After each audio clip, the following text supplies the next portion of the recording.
जोहार साथियों, आप सभी भली भांति अवगत हैं कि पिछले कुछ दिनों पूर्व मुझे जान से मारने की धमकी दी गई थी, मां बहन की गालियां दी गई थी और कोई गोली मारेगा इसको 1 करोड़ रुपया इनाम तक की घोषणा किसी असामाजिक तत्व द्वारा की गई थी। इसमें सभी साथी आज कल से मुझे कॉल कर रहे हैं कि इसमें क्या हुआ क्या नहीं हुआ।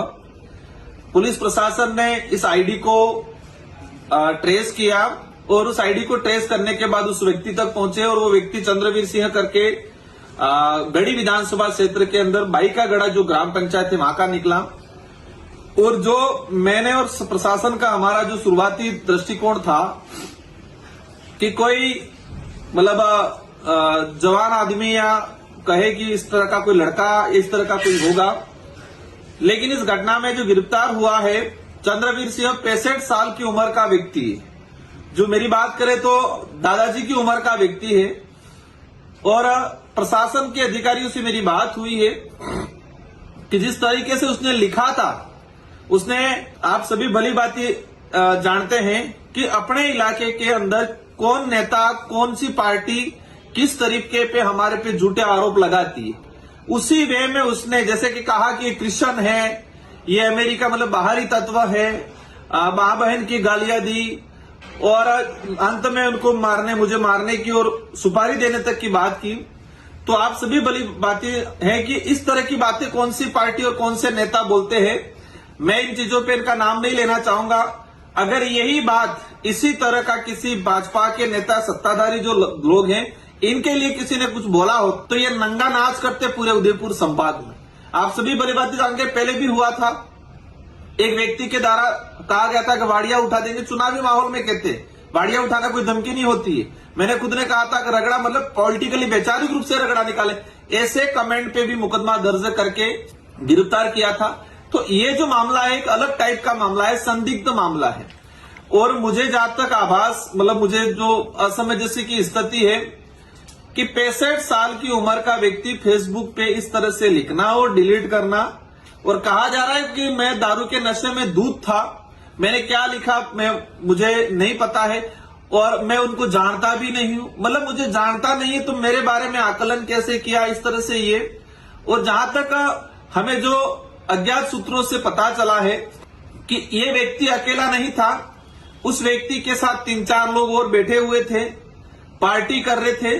उसमें कुछ पॉलिटिकली लोग घराने से भी लोग हैं। कुछ ये भी आया है कि कोई पुलिस प्रशासन का भी व्यक्ति है जिसका इसके अंदर इन्वॉल्वेशन है या उसका मोटिवेशन है, उसको कहे कि मतलब चढ़ाने का काम या उसको उकसाने का काम भी ऐसे लोगों ने किया है। तो पुलिस प्रशासन के अधिकारियों से मेरा अनुरोध है कि उस व्यक्ति को गिरफ्तार करके खानापूर्ति नहीं करें। ये व्यक्ति कमेंट किया, मेरी जो कहे कि मैंने जो प्रेस कॉन्फ्रेंस की थी 7 तारीख को, प्रेस कॉन्फ्रेंस मैंने सुबह 11 बजे की थी, 11 साढ़े 11 बजे।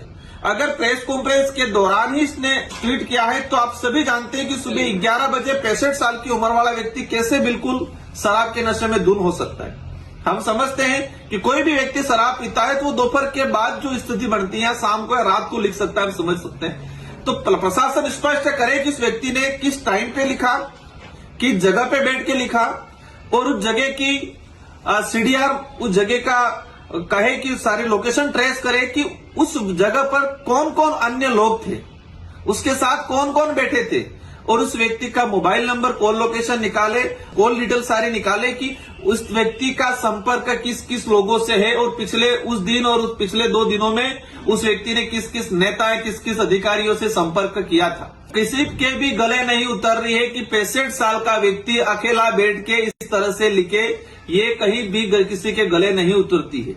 इसके साथ कौन लोग बैठे थे वो तो पट्टी पढ़ाया होगा। अगर उसने लिख भी दिया था तो 65 साल का आदमी अचानक यहां से भाग के सुनने में आया कि मध्य प्रदेश मुंबई की तरफ चला गया। तो मेरा जहां तक मानना है वो भागा नहीं, उसको भगाया गया और भगाने वाले वो लोग थे जिसको इसको उकसाने वाले थे, उसके साथ में बैठ के लिखने वाले या खुद लिखने वाले या लिखाने वाले लोग थे। ऐसे लोगों की भी गहनता से जांच होनी चाहिए।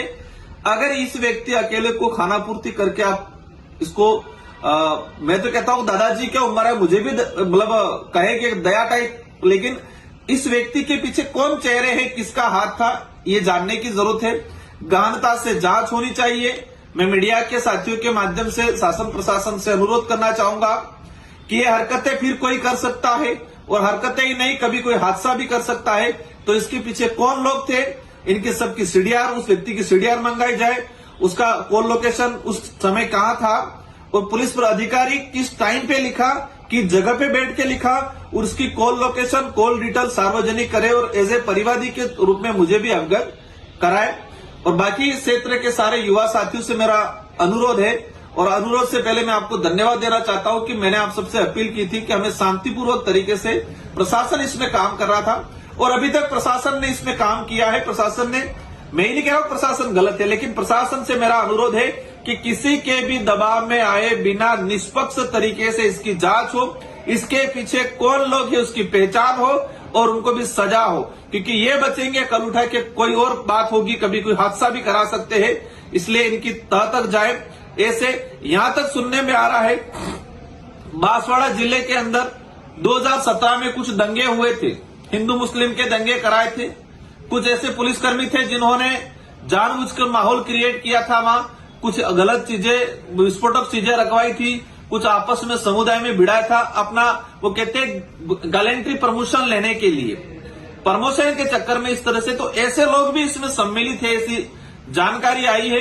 तो अधिकारियों से मेरा अनुरोध है कि इनकी गहनता से जांच हो और कार्रवाई करें, निष्पक्ष रूप से किसी के दबाव में नहीं आए।